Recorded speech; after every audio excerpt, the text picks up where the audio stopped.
Hello media cricket viewers, உங்க எல்லாருக்கும் ஒரு பெரிய வணக்கம். இன்னைக்கான வீடியோ என்ன அப்படின்னு பாத்தீங்கன்னா, ஐபிஎல் 2027க்கு முன்னாடி Mumbai Indians and Chennai super கிங்ஸ்குள்ள ஒரு மேசிவான ட்ரேட் டிஸ்கஷன் நடக்குது அப்படின்னு ரிப்போர்ட்ஸ் வந்திருக்கு.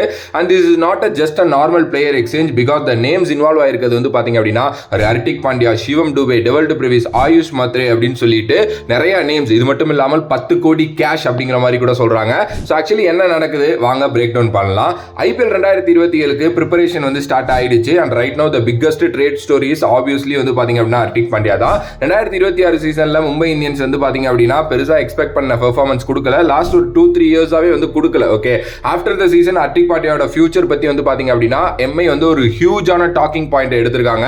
நான் சிஎஸ்கே வந்து பாத்தீங்க அப்படின்னா இந்த பிக்சருக்குள்ள என்டர் ஆயிருக்காங்க. எஸ், என்ன கரெக்டா சிஎஸ்கே பண்ண பாக்குறாங்க அப்படின்னு பாத்தீங்கன்னா, ரிப்போர்ட்ஸ் என்ன சொல்லுதுன்னா சிஎஸ்கே வந்து பயங்கரமான இன்ட்ரெஸ்ட் வந்து ஹர்திக் பாண்டியா மேல காட்டுறதா வந்து சொல்லப்படுது. அண்ட் ஹானஸ்ட்லி சிஎஸ்கேவோட பெர்ஸ்பெக்டிவ்ல வந்து பாத்தீங்க அப்படின்னா அந்த லாஜிக் வந்து பாத்தீங்க அப்படின்னா கொஞ்சம் அண்டர்ஸ்டாண்டபிளா தான் இருக்கு. ஏன்னா சிஎஸ்கே வந்து பாத்தீங்கன்னா ஒரு இந்தியன் ஆல்ரவுண்டரை நோக்கி போறாங்க. பேட்டிங்லயும் வேணும், பவுலிங்லயும் வேணும், அதே நேரத்தில் வந்து பாத்தீங்கன்னா ஃபீல்டிங்லயும் நல்ல கான்ட்ரிபியூஷன் கொடுக்கணும், லீடர்ஷிப் குவாலிட்டிஸும் இருக்கணும் அப்படின்னு யோசிக்கிறாங்க போல.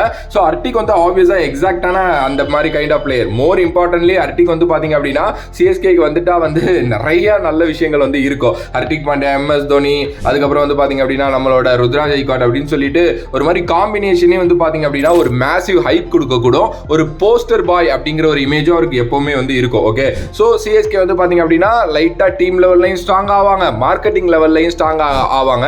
ஏன்னா லாஸ்ட் ஃபியூ இயர்ஸ் சிஎஸ்கேக்கு அவ்வளோ பேடா இருந்திருக்கு. ஸோ அவங்க இன்னும் மார்க்கெட்டிங் லெவல் அண்ட் அந்த ஸ்பான்சர்ஷிப் அப்படிங்கிறதுல எல்லாம் டாப்ல இருக்காங்க. அப்படின்னா அந்த பிக் நேம்ஸ் அங்க இருக்கிறது தான். இன்னும் பிக் நேம்ஸ் அங்க ஆட் பண்ண இதெல்லாம் வந்து பாத்தீங்க அப்படின்னா பயங்கரமா வந்து எவால்வ் ஆகும். ஒரு கிரிக்கெட் ஒரு டோர்னமெண்ட் அப்படின்னு பார்த்தா மேட்ச் அப்படின்னு மட்டும் நம்ம பார்க்க கூடாது. இந்த மாதிரி சில விஷயங்களும் நம்ம பார்க்கணும். பிகாஸ் மும்பை இந்தியன்ஸ் வந்து பாத்தீங்க அப்படின்னா ரொம்ப வருஷமா அந்த மாதிரி பிளேயர்ஸை வச்சு டாமினேட் பண்ணது அப்படியே காரணமே வந்து அந்த ஒரு ஹைப் தான். ஓகே, இப்போ வந்து மும்பை இந்தியன்ஸ் வந்து நிறைய டிமாண்ட்ஸ் வைக்கிறாங்க சிஎஸ்கே கிட்ட அப்படின்னு தான் சொல்லப்படுது.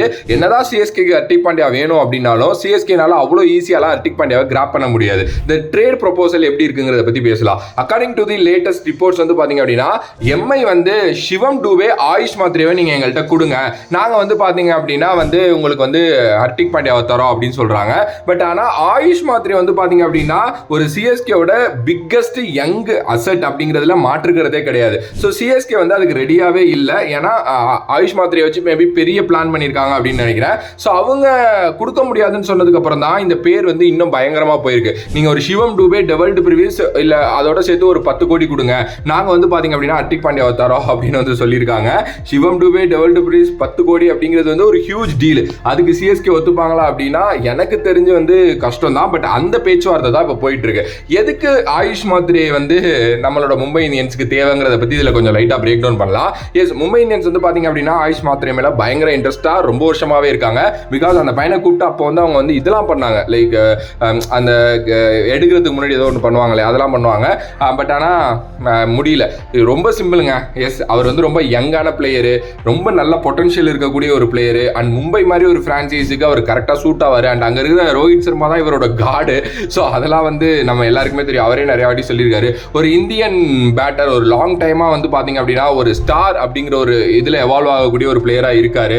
ஸோ மும்பையோட பெர்ஸ்பெக்டிவ்ல ஆயுஷ் மாத்ரேவை கேட்கறதுல ஒரு சென்ஸ் இருக்கு. பட் சிஎஸ்கே பெர்ஸ்பெக்டிவ்ல வந்து ஆயுஷ் மாத்ரே வந்து சேம் அதே தான். அது கொடுத்தாங்க அப்படின்னா ஒரு பிக்கஸ்ட் மிஸ்டேக்கா வந்து பாத்தீங்க அப்படின்னா அது மாறும். சிஎஸ்கேவும் ஆயுஷ் மாத்ரேவை பெருசா பாக்குறதுனால எனக்கு தெரிஞ்சு கொடுக்க வாய்ப்பு இல்லை.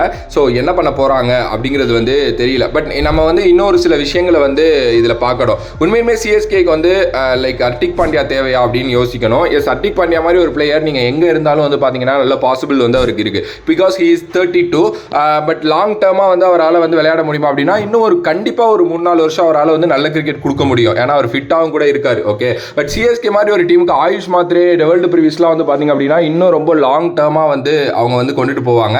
ஸோ அதனால வந்து ஹர்திக் பாண்டியாவுக்கு போறதுக்கு பதிலாக இவங்களை இழக்கிறது வந்து எனக்கு தெரிஞ்ச ஒரு பெரிய கொஸ்டினாக தான் வந்து இருக்கும். Okay, and Hardik Pandya already வந்து மும்பையை கேப்டன் பண்ணியிருக்காரு, குஜராத் டைட்டன்ஸை கேப்டன்சி பண்ணியிருக்காரு. ஸோ அவர் வந்து ஒரு கேப்டன்சி எக்ஸ்பெக்டேஷனோட தான் உள்ள வருவார். ஓகே, இங்கே ஆல்ரெடி நீங்கள் ருத்ராஜ் கெய்க்வாட்டை கேப்டன் ஆக்கி வச்சிருக்கீங்க. திருப்பி அவர்கிட்ட பதவியை பறிச்சு கொடுக்குறதும் வந்து பார்த்தீங்கன்னா கம்ப்ளீட்டாக வந்து ஒரு மாதிரி வந்து டிஃப்ரெண்டான ஒரு என்விரான்மெண்ட்டை வந்து டீமில் வந்து உருவாக்கிறோம். அண்ட் பிளேயர்ஸ் லைக் அங்கே ஒரு தோனி இருக்காரு, அவர் இன்னும் எத்தனை வருஷம் இருப்பாருன்னு தெரியல, சஞ்சு இருக்காரு, அண்ட் ருத்ராஜ் கெய்க்வாட் இருக்காரு, சிவம் டூபேவும் ஆல்வேஸ் இப்போ இருக்க மாட்டார் கொடுத்துட்டாங்கன்னா. ஓகே, ஸோ ஒரு மாதிரி நல்ல டீமாக இருக்குது. அதில் வந்து ஒரு பிளேயராக ஆடினார் அப்படின்னா ஓகே தான். பட் ஓவரால் ஓவராலாக என்னோட டேக் இதுலேருந்து எடுத்துக்கிட்டிங்க அப்படின்னா இது வந்து இந்த ட்ரேட் வந்து இன்னும் டெஃபினட்டாக ஆஃபிஷியலாக அறிவிக்கப்படலை. ஆனால் பேச்சுவார்த்தை வந்து நிறையா போயிட்டு இருக்கு, நிறையா நெகோசியேஷன்ஸ் வந்து போயிட்டு இருக்கு. ஆனால் ஒரே ஒரு விஷயம் கன்ஃபார்ம், மும்பையை விட்டு ஹர்திக் பாண்டியா வரப்போறாரு. பட் அவர் எந்த டீமுக்கு போறாரு அப்படிங்கிறதுல தான் வந்து பார்த்தீங்க அப்படின்னா ஒரு பெரிய ஒரு இதுவே இருக்கு.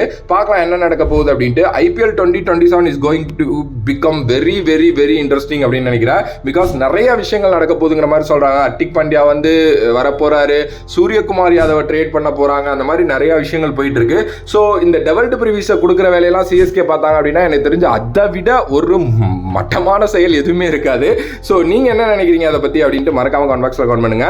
ஹர்திக் பாண்டியாவுக்கு வந்து சிவம் டூபே டெவல்டு ப்ரிவியூஸ் பிளஸ் 10 crore கொடுத்து எடுக்கிறது வந்து ஒர்த்தா அப்படிங்கிறதையும் கமெண்ட் பண்ணுங்க. அண்ட் டெல்லி வந்து ஒரு பெரிய இன்ட்ரெஸ்ட் காட்டுறாங்க ஹர்திக் பாண்டியா மேலங்கிற மாதிரி ஒரு நியூஸ் ஒன்று படித்தேன். டெல்லி எல்லார் மேலேயும் காட்டுவாங்க. இப்போ தான் ரிஷப் பண்ட் எடுத்தாங்க, இப்போ மறுபடியும் ஹர்திக் பாண்டியா அப்படின்னா எனக்கு தெரியல.